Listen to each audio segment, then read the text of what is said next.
I'm super excited that you're here and excited to learn about the programs that we offer in Spain.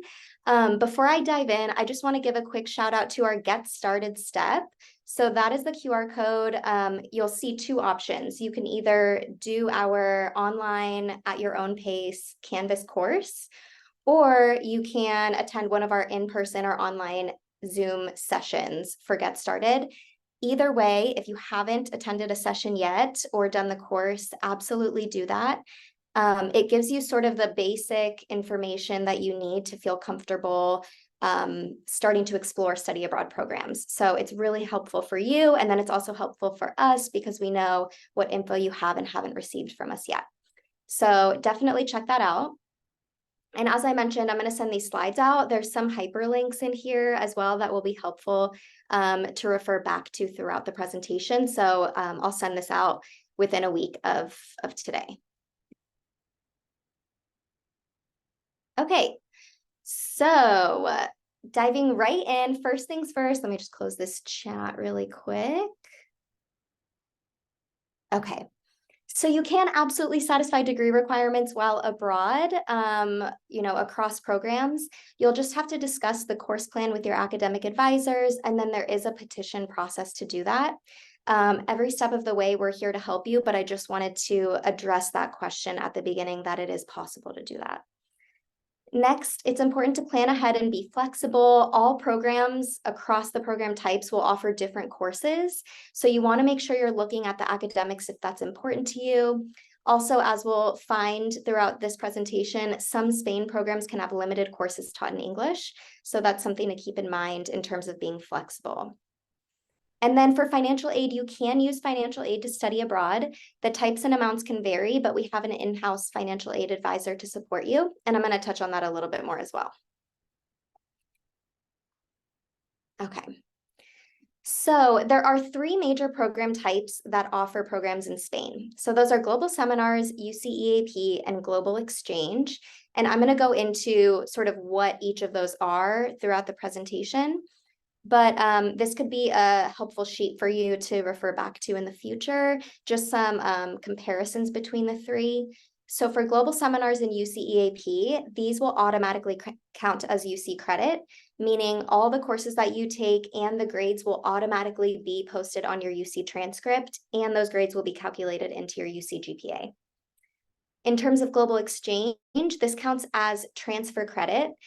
So the courses will show up on your UC transcript once approved, but the grades won't show up on the transcript, and the grades will not be calculated into your UC GPA.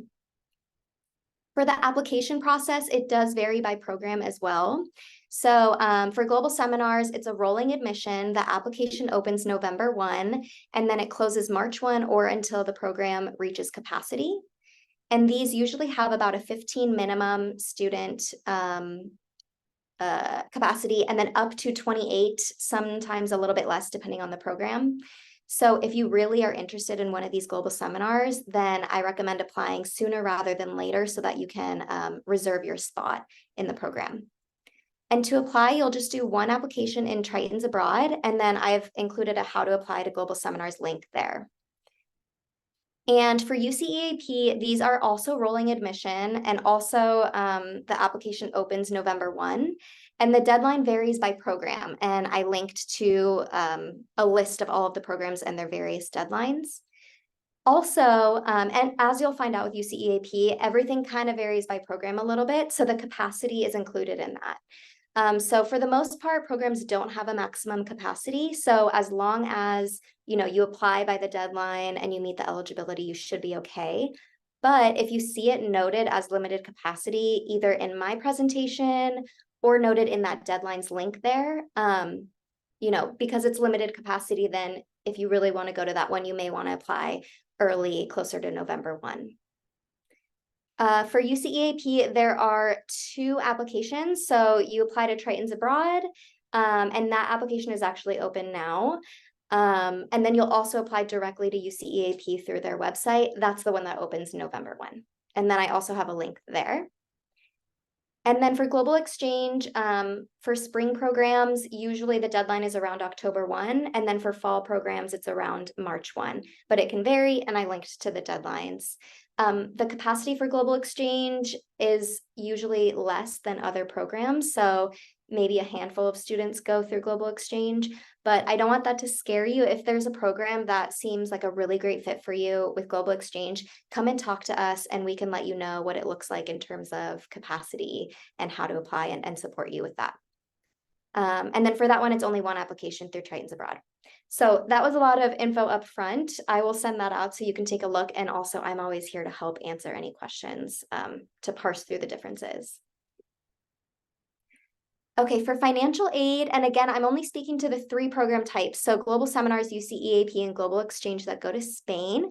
If you're going abroad during the academic year, meaning a quarter program, a semester, or a full academic year program, it'll always depend on the specific program details, meaning how long the program is, things like that, and your individual eligibility, but it can include Cal Grant, federal Pell, institutional aid, university loans, and federal or private loans.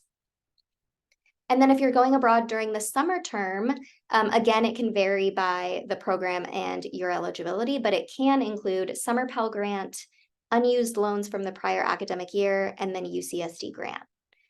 So if you are a financial aid recipient and you're hoping to use financial aid to study abroad, I highly recommend that you use, this piece, this lens of financial aid as a way to help narrow down which programs could be the best fit for you if you want to go during the year or the summer, things like that. So the way to get that info is by accessing our amazing financial aid study abroad website that our financial aid advisor, Eduardo, created. So there's a ton of information on there and it's broken out by program type.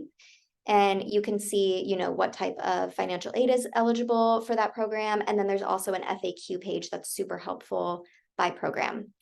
And then if you have additional questions or you're ready to talk to him directly about your individual eligibility, Eduardo is available during our VAC drop-ins on Fridays from 10 to 11:30 a.m.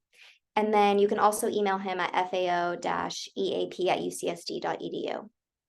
And then at a later point, he can even, once you've narrowed down your programs to just 1, maybe 2, he can show you exactly what your financial aid would look like and build out an estimate for those. And that's a really good idea to do as early as you are comfortable in getting that info. And then aside from financial aid, we also have scholarships available. There are campus scholarships, national scholarships, and international, and programs sometimes offer their own program-specific scholarships as well. So on our website that's linked directly to that page, we have a scholarship database where you can actually filter through by, your GPA, the program type you're going on, when you're going abroad, and then it'll show you which scholarships could be a good fit for you. Some of them have additional eligibility details, but that's a really good start, and you can always go into that page to find more about that scholarship. Additionally, we have a handout that you can reference. That handout has popular scholarships that are awarded to UC San Diego students, and then it corresponds with the database as well. And then when it comes time to actually apply to the scholarships, we're here to help you. So we offer scholarship essay writing workshops in winter quarter. Everyone who's hosted one of these workshops, as advisors, we've actually reviewed scholarship applications. So we give you tips on what application reviewers look for in the scholarship essays to help you brainstorm how you want to craft your story. And then also on campus, Oasis and the Writing Hub are resources available to you to help with writing, including essay scholarship applications. Okay, so that's sort of the overview. Let's get into the actual programs. So first we have Global Seminars. These are UCSD faculty-led programs. So usually you'll go abroad with 1, maybe 2 UCSD professors, and they're small groups. So they're about 15 to 28 students, as I mentioned before. And it's really nice because it's well coordinated. So you'll go abroad with this group. Everybody is taking the same 2 courses. And then you're all going to go on the same excursions together with the faculty. So sometimes your class time might be on site at an excursion, things like that. So it's a great option for all students, including some, if you haven't traveled much or things like that, it could be a really great option for you. So for Spain, there's 4 programs. These are all offered during summer session 1. And the eligibility across the global seminar programs are that you need a 2.0 GPA, you need to be at least 18 years old, and then you need to be in good academic standing. For the most part, that's it. Sometimes, depending on the program, there may be one other piece of eligibility, and you can see that in one of these programs. So in Barcelona, there's 2. There is multilingual and multicultural Spain. It has a lit focus, meaning the professor is from the literature department, but it's taught in Spanish. So this is the one program in Spain that has additional requirements, and that's to have a certain level of proficiency in Spanish. The next one is social cognition and drugs, which has a cog-sci focus. In Granada, there's Spanish memories, African hopes, which has a lit and film focus. And then in Madrid, there's Revel in Madrid, which is where you'll take one of the Hume requirements for Revel and a history course. So I say focus because those are what the courses correspond to, which department, but you can talk with your academic advisors to see how, these courses could potentially count for something else. So maybe you're not a lit major, you can still see if maybe one of those courses can count toward your college GE or something like that. And then for more information, there's the URL, globalseminar.ucsd.edu. They have a ton of details on every program. And then also they do their own Meet the Professor info sessions. So every program has its own info session, which is great. And the professor is there. They go over the courses and the program in detail. So you can meet them, ask any questions that you need, and those will be throughout the fall quarter. Okay. Next is global exchange. So these are UCSD partnerships with institutions abroad. And usually they're offered in fall or spring semesters, and you will take a full course load at a host university.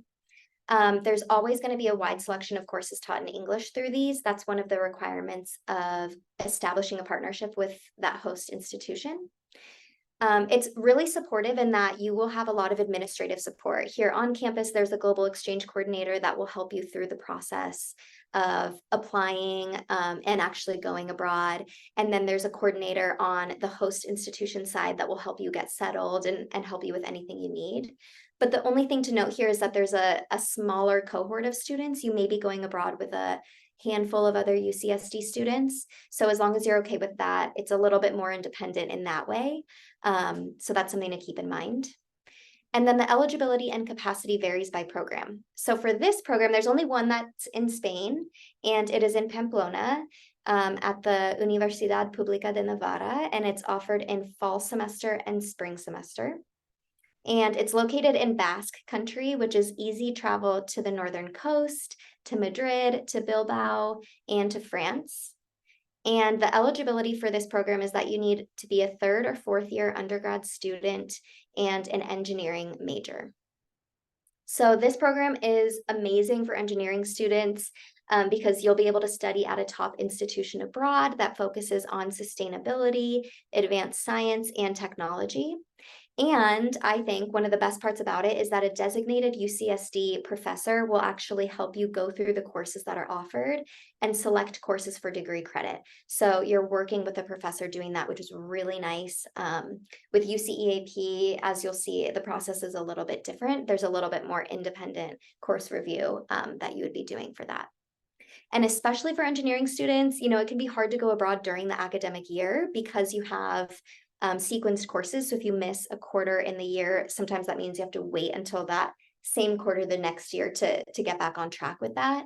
So with the guidance of the UCSD faculty, you can feel a lot better about knowing that the courses are counting toward the degree, and you'll know exactly how that fits into your timeline to graduation.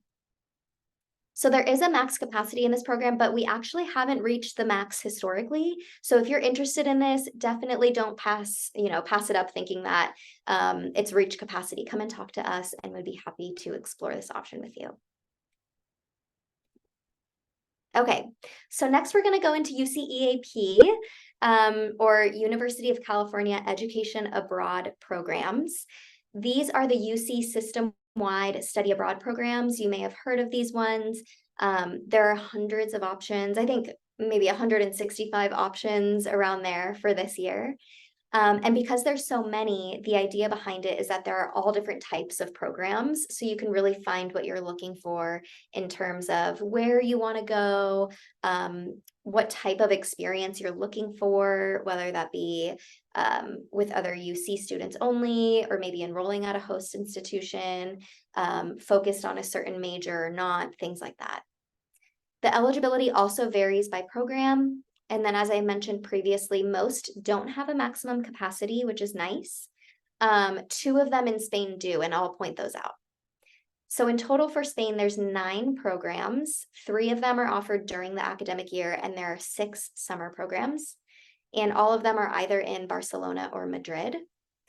And then I wanted to include a screenshot of how to navigate the UCEAP website, because there's a lot of really good info, but sometimes it's easy to miss. So once you click on a program, you'll be taken to this type of a landing page here. And you want to actually definitely read through that landing page. It has some good info, but the meat of the info you're looking for is going to be on that left-hand side.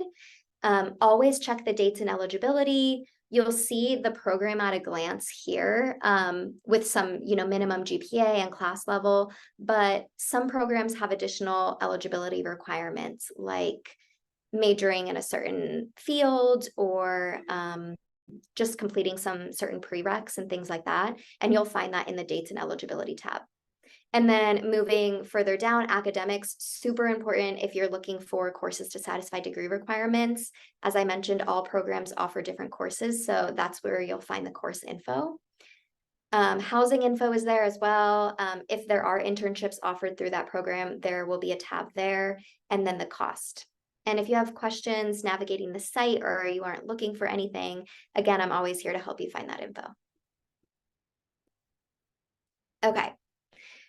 So I'm going to start off with the year program. So fall, spring, and year.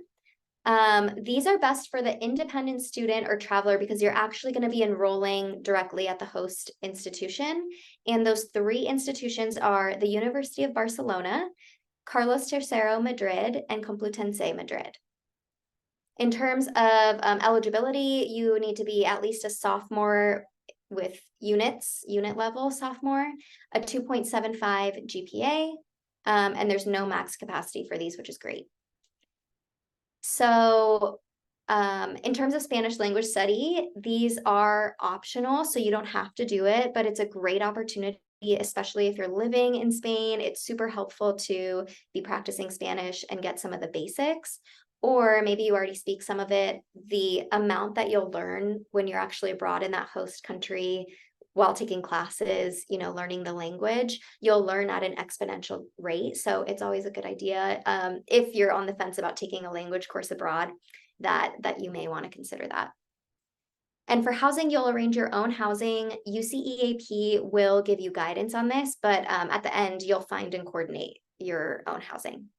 And then for these 3, I do want to give, sort of a caution that the 3 programs can have limited courses taught in English. I'm going to go over it more, but just know if you're thinking about Spain during the year, limited courses taught, and there may be one that's the best fit for you, and you want to do that before you apply. Okay, so this is what I mean. So the academics can be tricky for these fall, spring, and year programs. Why are they tricky? So some majors aren't offered. Some majors aren't available to UCEAP students, even though they are technically offered at the university. Or some majors don't have courses taught in English. So it's best to carefully review the academic info, which is that academics tab that I showed you in that screenshot. I also linked specifically to those at the bottom of the slide there. So if you're someone who wants courses in English, the things that you need to keep in mind is that the program's academic tabs will tell you exactly which fields or majors offer courses in English, as well as, are offered at all at that institution and things like that. So that tab will tell you everything. And then depending on your academic interest, I would say typically one of these 3 programs might fit your needs. And if you're someone who thinks like, okay, I speak Spanish fluently, so I'm good, I can take courses in Spanish, that's great.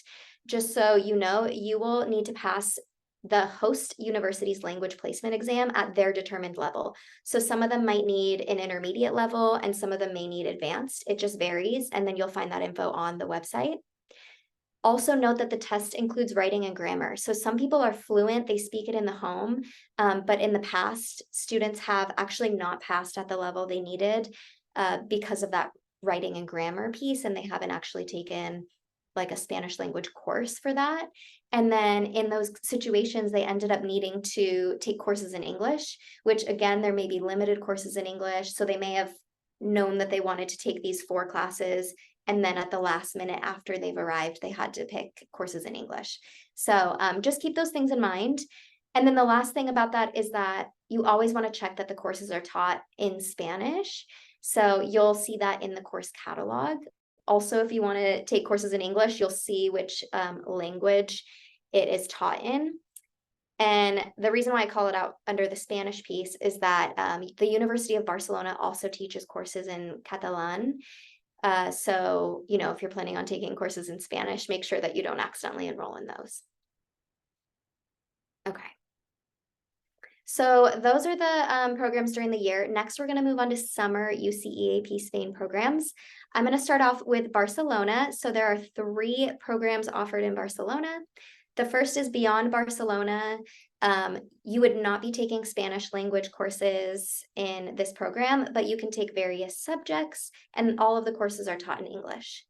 You only need to have a sophomore standing and a 2.75 GPA. And then this is one of the 2 programs that has limited capacity. I think historically it hasn't filled too quickly, but that's historical. So if you are really interested in this, definitely apply earlier rather than later. And the second option is 21st Century Barcelona. This one, similarly, you actually cannot take Spanish language courses, but there are various subjects offered and then various course lengths. So this one's an interesting one where you would mix and match different lengths of courses. So one week you might be taking 2 courses, and then the next you're only finishing up one of the courses and things like that. There are courses taught in English, Spanish, and Catalan. And then you will need a sophomore level and a 3.0 GPA to participate in that one. And then the last one, this one is new and I don't believe it's on the website yet, but it should be posted within the next couple of weeks. This is Barcelona Summer, which is hosted by the University of Barcelona. And this is the one, if you want to go to Barcelona and take Spanish language courses, this is the one for you. They offer Spanish language and a culture or business course. And then in terms of course equivalency with Spanish language courses, so maybe you want it to count toward your UCSD requirement, the campus here will determine. So they'll look at the course abroad syllabi, and they'll let you know what level of Spanish that's equivalent to for us here on campus. And for this program, you'll need to be a sophomore level with a 2.5 GPA. Okay, next are the summer programs in Madrid. These are the last 3.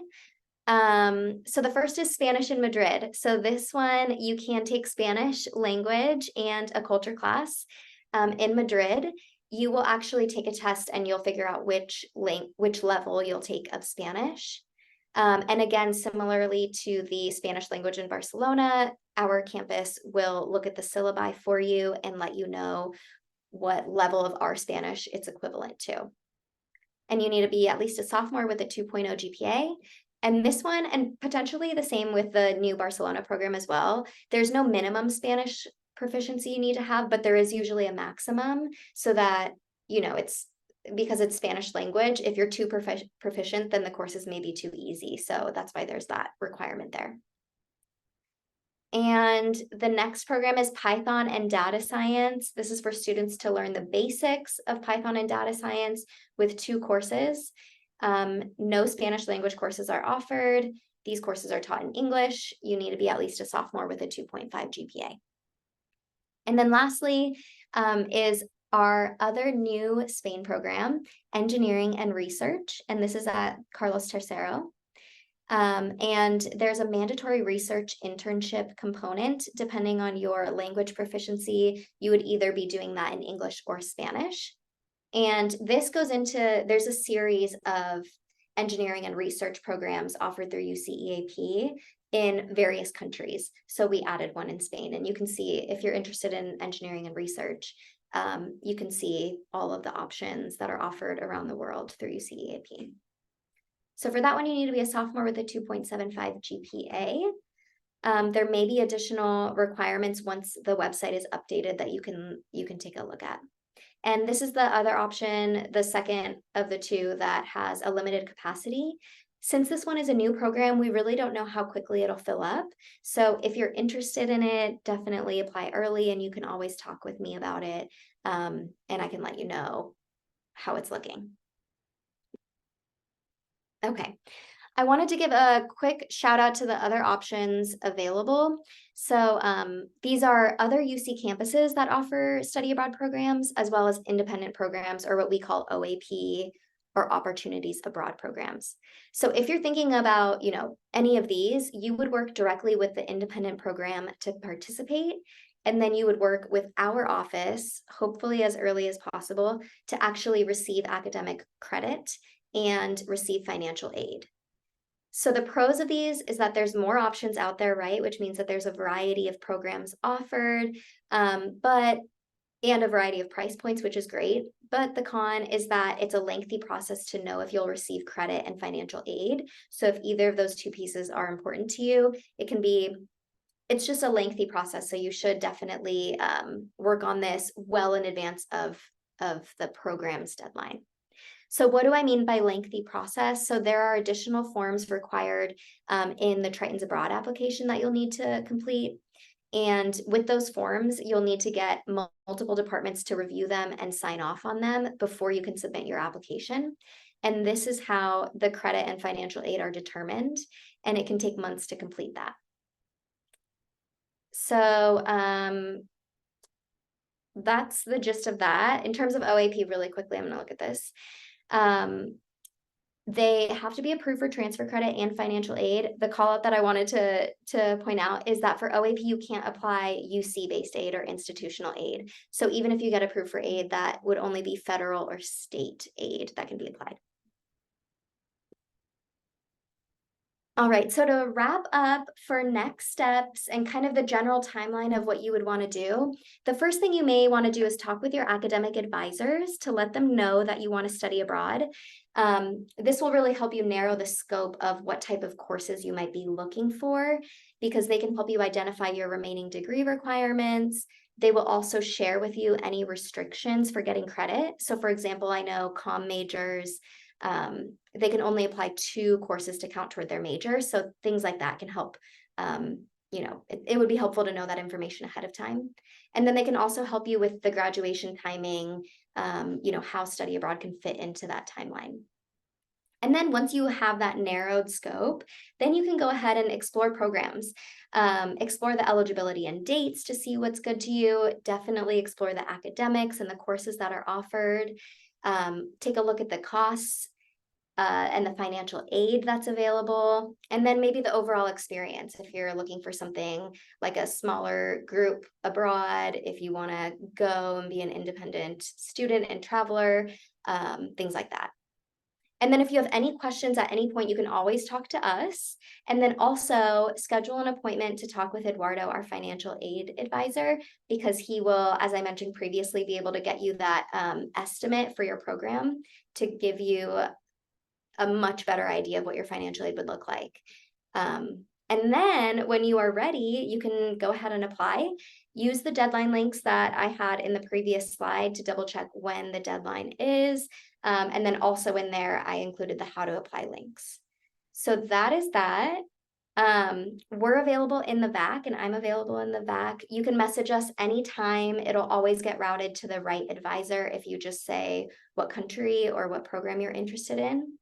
And then we're also available through drop-in Zoom advising, which is on Mondays and Thursdays from 1 to 3 p.m., as well as Fridays from 10 to 11:30 a.m.